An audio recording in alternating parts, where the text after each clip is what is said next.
Hello friends, so today we will discuss one problem related to induction motor. So this is a very simple problem. A 6 pole 230 volt 60 hertz star connected 3 phase induction motor has following characteristics like stator resistance is 0.5 ohm and rotor resistance 0.25 ohm, stator leakage reactance 0.75 and rotor leakage reactance is 0.5 ohm, magnetizing component 100 ohm and core loss component 500 ohm, friction and windage loss are given as 150 ohm, and I need to find the efficiency of the motor at its rated slip of 0.025 or 2.5%. So let's start. Okay, so first of all we will need to find the first of all I will write what has given. So what has given to me, let me write with blue pen. So this is 6 pole, so I can say number of poles is 6 and 230 volt line to line is 230 volt,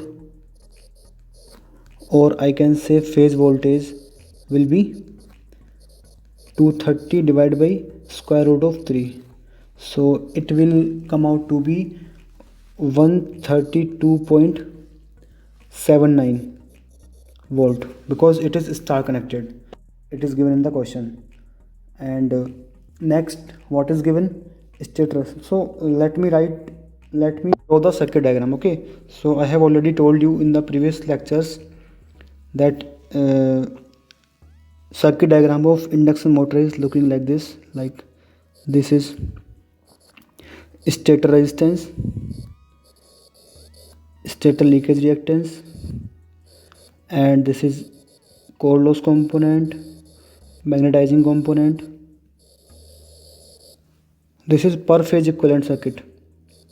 This is R2 dash by S and this is X2 dash. This is R2 dash by S. This is X2 dash, or I can say JX2 dash. This is R1 and this is JX1. ठीक है, अभी क्या करते हैं हम, देखो,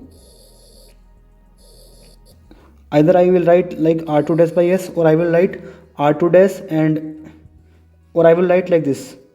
I will write either I will write R2 dash by S, or I will write R2 dash plus R2 dash into 1 minus S upon S.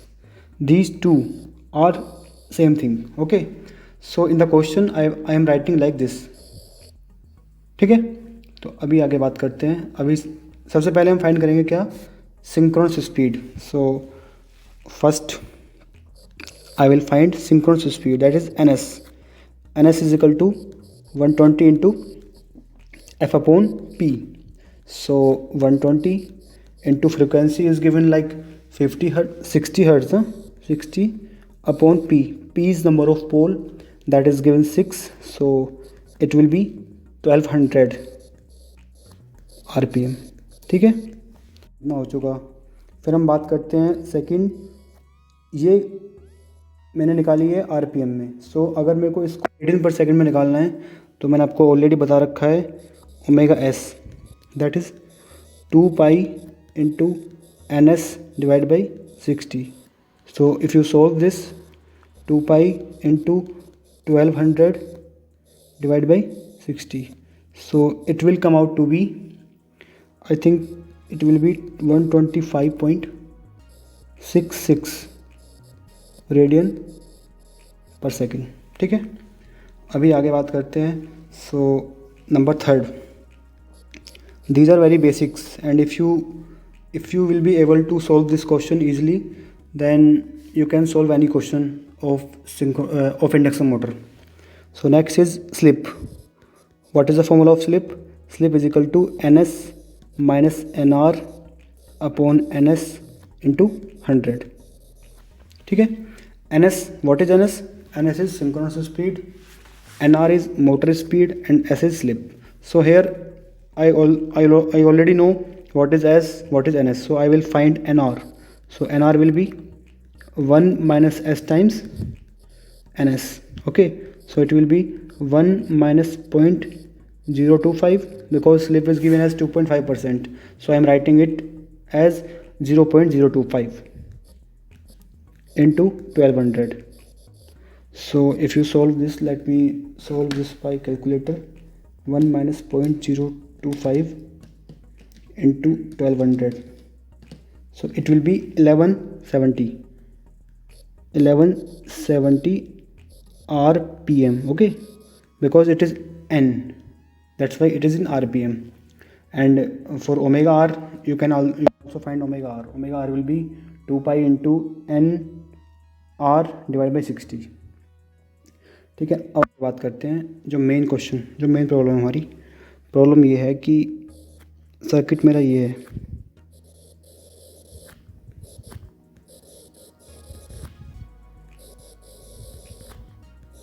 ध्यान से देखना बिल्कुल।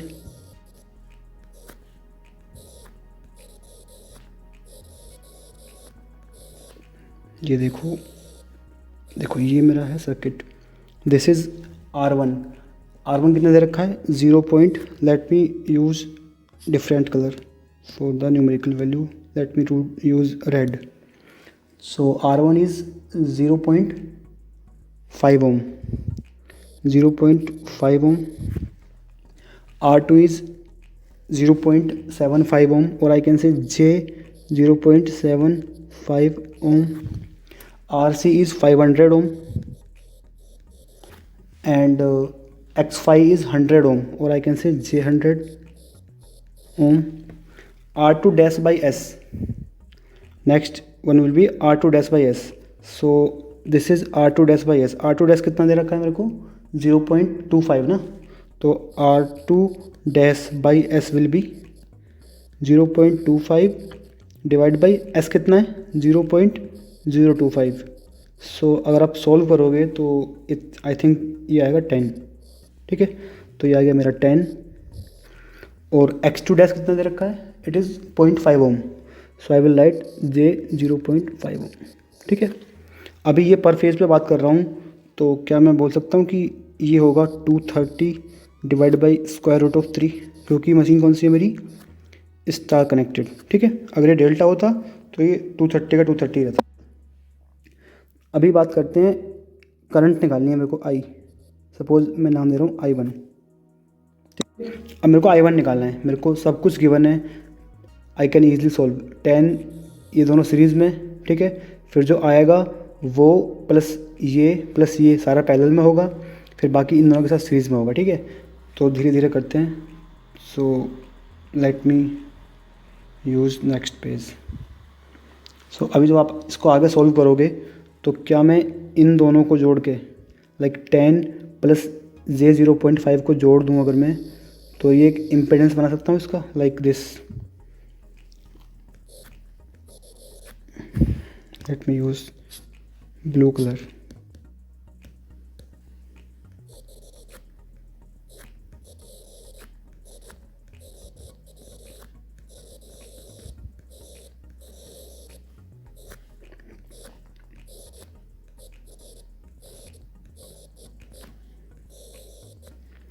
तो ये कितना है? 0.5 ओम,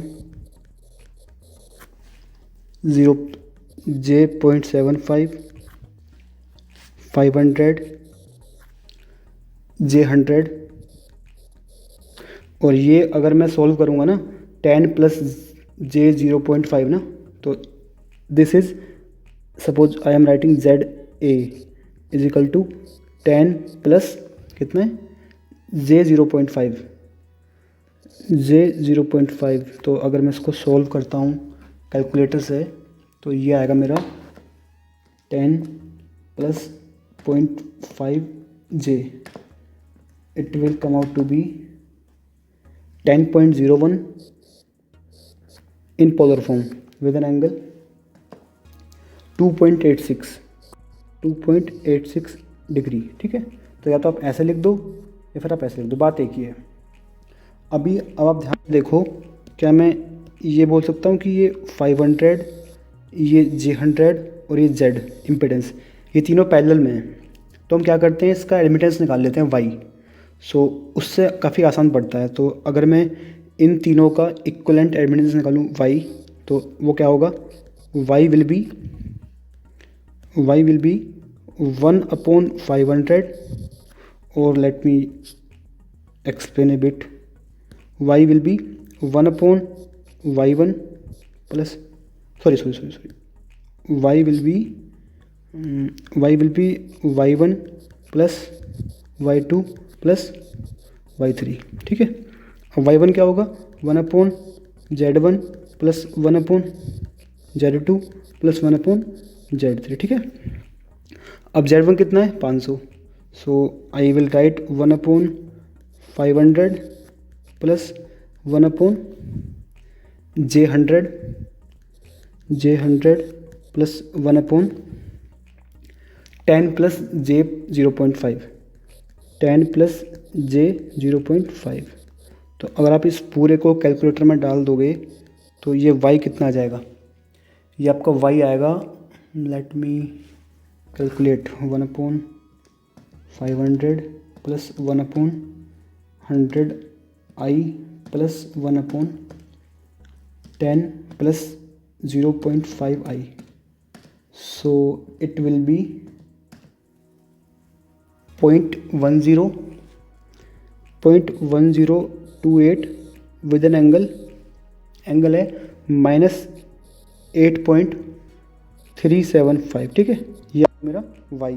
अब z निकालना है, तो z कितना हो जाएगा, 1/y कितना हो जाएगा, ये अगर मैं 1 कर दूँ ना, तो ये आएगा मेरा 9.72 विद एन एंगल है, एंगल क्या है, एंगल है 8.37 डिग्री। तो मेरा ये z आ गया। अब अगर बात करते हैं, ये पूरा सॉल्व हो चुका ये वाला। अब इसके साथ सीरीज में क्या है, 0.5 ओम और 0.75 ओम। ठीक है, जोड़ दीजिए। तो जो मेरा इक्वलेंट आ जाएगा ना, Z equivalent of the motor, वो कितना हो जाएगा, Z plus R1 plus JX1। तो जब हम इसको सॉल्व करेंगे पूरे को, तो that will come out to be like, it will be 10.119। Actually मैंने किया हुआ है सॉल्व, ये 10.119 प्लस J 2.167 ओम। ठीक है, ये सारा ओम में। अगर ये तो है A plus iota B form में, अगर मैं इसको पोलर फॉर्म में चेंज करता हूँ, 10.119 plus 2.167 times I, it will give you 10.34 with an angle 12.087। So I will write it as 12.09। ठीक है। अभी अगर मैं फाइनल इक्विवेलेंट सर्किट की बात करता हूँ, तो वो ऐसा हो जाएगा,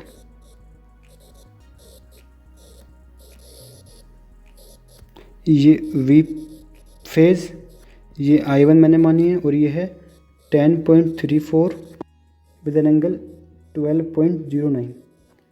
अभी एक्चुअली ये Z जो है ना, ये Z इक्विवेलेंट जो आया है, Z इक्विवेलेंट, ये हर एक स्लिप की वैल्यू पे चेंज होगा।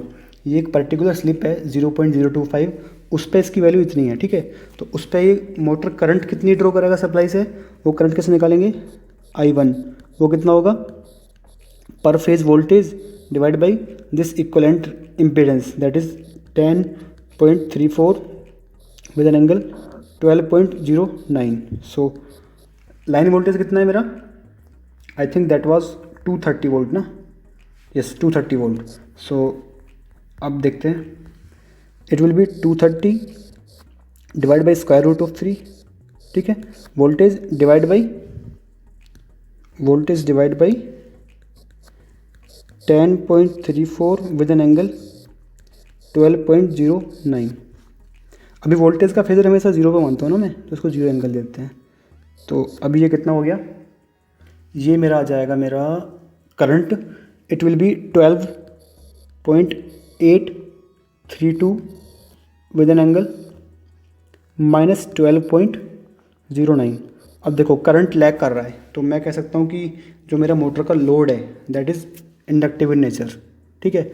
सो यहाँ से मैं पावर फैक्टर निकाल सकता हूँ आराम से, क्योंकि जो वोल्टेज इनपुट है और इनपुट करंट है उसके बीच में एंगल जो है वो है 12.09। So power factor will be cos of that angle 12.09। So let me find the next quantity, power factor. अगर आप इस क्वेश्चन को करते हो ना तो आपके सारे डाउट क्लियर हो जाएंगे, ये मैं गारंटी ले रहा हूँ। सो पावर फैक्टर क्या हो गया, कोस फाई कितना है 12.09, तो कोस ऑफ 12.09, तो it will come out to be 0.978। So ये क्या करेगा, लैग करेगा या लीड करेगा, ऑब्वियसली बात है क्या करेगा, लैग करेगा। तो I will say it is of lagging nature, ठीक है। अभी आगे बात करते हैं। एक्चुअली मेरे को क्या निकालनी है, जो मेरा मेन टारगेट है ना वो है इफ़िशियंसी फाइंड करना। इफ़िशियंसी के लिए मैंने इनपुट से कितनी पावर ली और उसके बाद कुछ लॉस होंगे, वो सारे लॉस घटा दूंगा। उसके बाद जो आउटपुट पावर मिलेगी that output power upon input power will give you efficiency. So can I find input power. So next heading is input power. I will start from input power, then I will find all the losses, and then I will find output power, and ultimately I will be finding efficiency. So input power taken by the machine वो क्या होगी, let me name it as P in। क्या होगी वो, कुछ सोचो वो कितनी होगी। एक्चुअली 3 फेज मशीन है ना, तो it will be 3 V phase into I1 into cos phi active power. तो ये आएगा 3 इंटू 230/√3 इंटू I1 कितना था, I1 का मैग्नीट्यूड था 12.83 इंटू 0.978। तो इसको सॉल्व करोगे तो यह आ जाएगा 4,998.54 वाट। तो इतनी पावर मशीन ने इनपुट सप्लाई से ली है। अब लॉस कहाँ कहाँ पे हुए वो मैंने आपको बता रखे हैं, इन लास्ट वीडियो देखना मेरी। इनपुट पावर में से पैसों से पहले क्या होगा, core loss, stator copper loss, फिर रोटर कॉपर लॉस, उसके बाद मेरे को शाफ्ट पावर मिलेगी, उसमें से क्या होगा फ्रिक्शन एंड विंडेज लॉस होंगे, उसके बाद अल्टीमेटली मेरे को क्या मिलेगी, output power. So that output power and this P in will give you efficiency. So सबसे पहले मेरे को क्या करना है, अब जो मेरा मेन टारगेट है वो है ये निकालना, क्या बोलते हैं, जो यहाँ पे वोल्टेज है ना, ये वाला वोल्टेज इन दोनों टर्मिनल के क्रॉस, ये निकालना है। क्योंकि अगर मेरे को ये पता होगा, so this divide by 500 will give you like this that current IC, ठीक है। IC भी निकल जाएगी, ऐसे I5 निकालूंगा तो सारे के सारे loss actually I1 square into 0.5 will give you. चलो ठीक है, एक एक करके देखते हैं। सबसे पहले निकालता हूँ मैं stator copper loss. So heading is stator copper loss, ठीक है। वो क्या होंगे, वो होंगे P स्टेटर कॉपर लॉस, वो कितने होंगे 3I1 स्क्वायर इंटू R1, ठीक है। तो ये कितने आ जाएंगे मेरे, ये आएंगे मेरे, जब आप सोल्व करोगे ना ये आएंगे 246.99 वाट, ठीक है। अब अगर देखो सर्किट मेरा ऐसा है ना,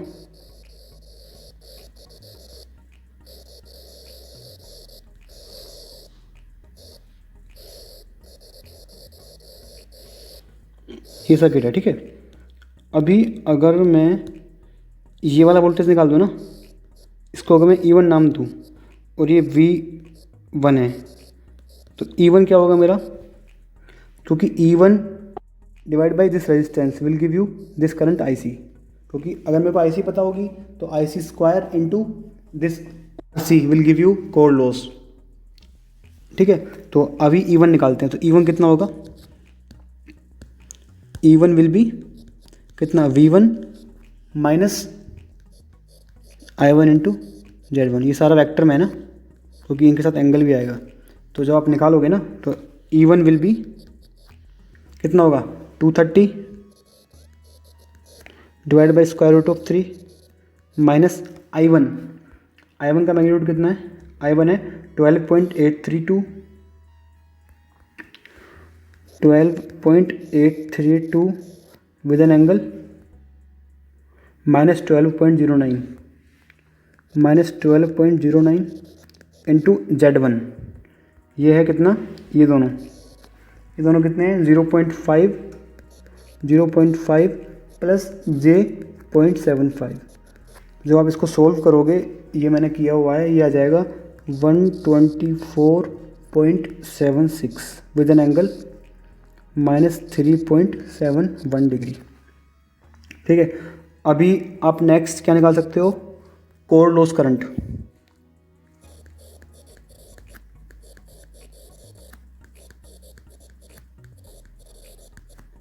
वो कितनी आ जाएगी, वो आ जाएगी IC।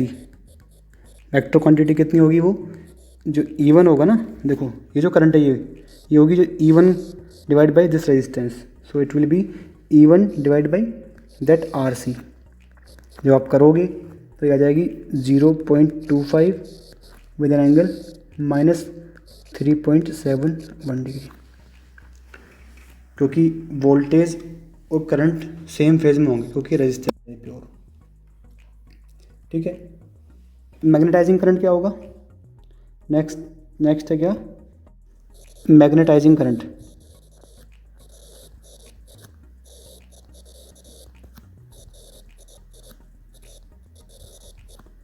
ये क्या होगा, ये होगा, let me name it as IM। वो कितना होगा, सॉरी इट विल बी क्या होगा, देखो इधर खुद देखो, ये होगा E voltage E1 divide by this inductance.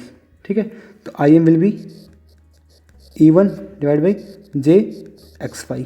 अगर आप ये करोगे तो कितना आ जाएगा, 1.273 with an angle minus 82.38 degree. देखो प्योरली इंडक्टिव नेचर है ना, ये दिख रहा है।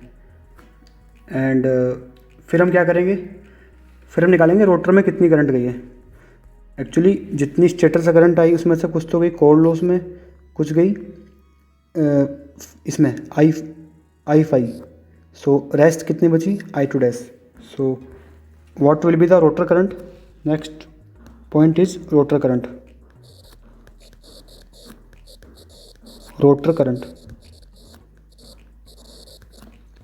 So rotor current I2 dash, or I can say I2, that will be I1 minus IC,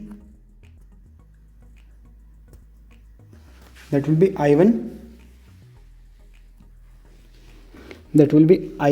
I1 minus IC minus IM। सो जब आप सोल्व करोगे तो it will B 12.461 with an angle minus 6.59 degree. ठीक है, यह आ गया मेरा रोटर करंट। अभी अगर मैं कोर लॉस की बात करता हूँ, सारे क्वेश्चन हो जाएंगे इस क्वेश्चन को करने के बाद। कोर लॉस कितने होंगे, खुद सोचो। कोर लॉस होंगे 3IC² इंटू RC। जब आप करोगे तो इट विल बी 93.75 वाट। मेरे को IC भी पता है, मेरे को RC दे रखा है, इंटू 3 विल गिव यू 93.75 वाट। ठीक है, अभी आगे बात करते हैं। इसके बाद मेरे को क्या मिलता है, input power minus stator copper loss minus core loss will give you air gap power. So next point will be air gap power.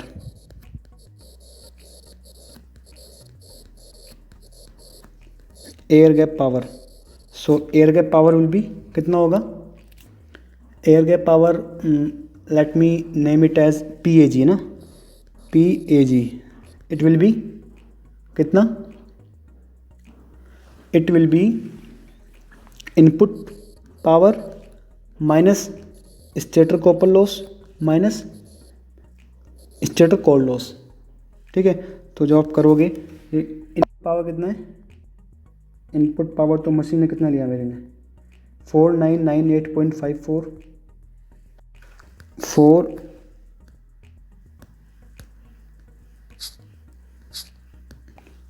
4998.54 minus stator copper loss कितने हुए थे,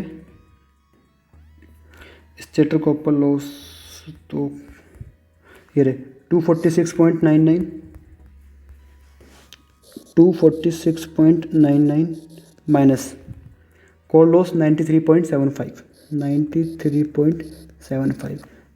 when you solve this you will get like it will be 46547.8 watt. This is air gap power. अभी मैंने बता रखा है आपको, देखो या तो आप अगर आपको रोटर कॉपर लॉस निकालना है ना तो next heading will be rotor copper loss.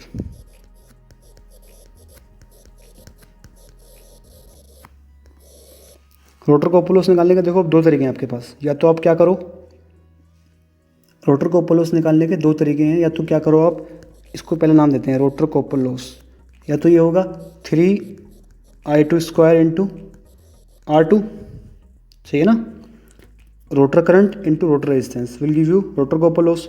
या मैंने बता रखा है और you can say slip times air gap power will give you rotor copper loss. तो दोनों तरीक़ों से आंसर सेम आने वाला है आपका। ठीक है, तो मैं कोई सा भी तरीका लगा सकता हूँ। तो जब आप करोगे ना तो सपोज करो स्लिप कितनी रखी है 0.025 इंटू एयर गैप पावर कितनी है 4657.8 वॉट।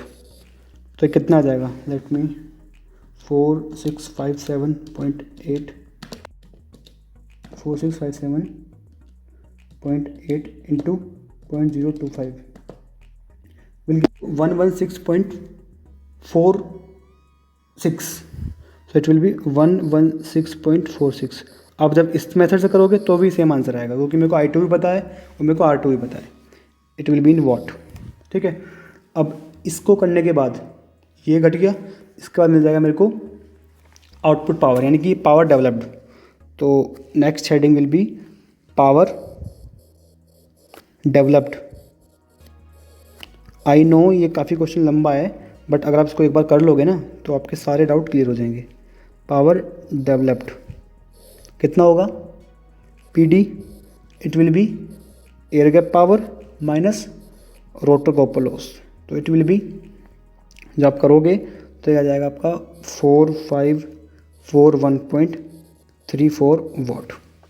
ठीक है, अभी मेरे को दे रखा है किसने, देखो ध्यान से देखो क्या दिया था, friction and windage loss are 150 what.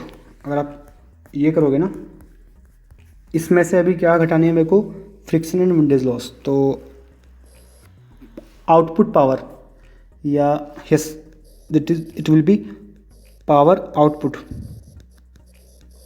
सो कितना होगा ये, PD developed power minus P friction and windage loss. तो ये कितना होगा 4541.34 माइनस 150 वॉट। कितना आ जाएगा ये आ जाएगा आपके पास 4391.34 वॉट। तो मैंने मशीन को इनपुट पावर तो कुछ दिया, उसमें से काफ़ी लॉस हुए 3-4 पार्ट में, उसके बाद मेरे को आउटपुट पावर मशीन ने इतनी दी है। ठीक है, इसके बाद after this you can easily find the efficiency. So efficiency क्या होगी, output power divide by input power. So output power divide by input power, output power कितनी है 4391.34 upon input power 3VI cos phi। अभी solve की थी हमने, वो कितनी थी it was कहाँ गया इनपुट पावर,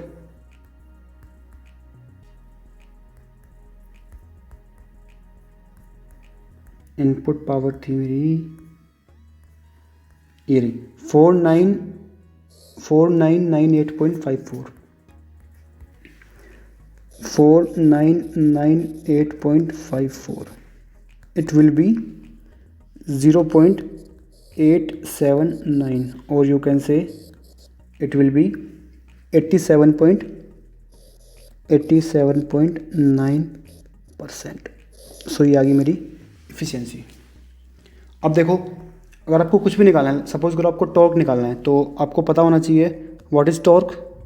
आपको पता होना चाहिए पावर इज इक्वल टू होता है टॉर्क इनटू स्पीड, है ना। Output power will B torque into speed of the machine in radian per second. मेरे को स्पीड भी पता है, मेरे को पावर भी पता है, तो I will easily find the torque. So let me find it for you. So shaft torque, I will name it as shaft torque. So इसको भी कर लेते हैं शाफ्ट टॉर्क। कितना हो जाएगा ये, आउटपुट पावर अपॉन मोटर की speed in radian per second. So it will B, output power है कितनी 4391.34, 4391.34 डिवाइड बाई, क्या हो गया,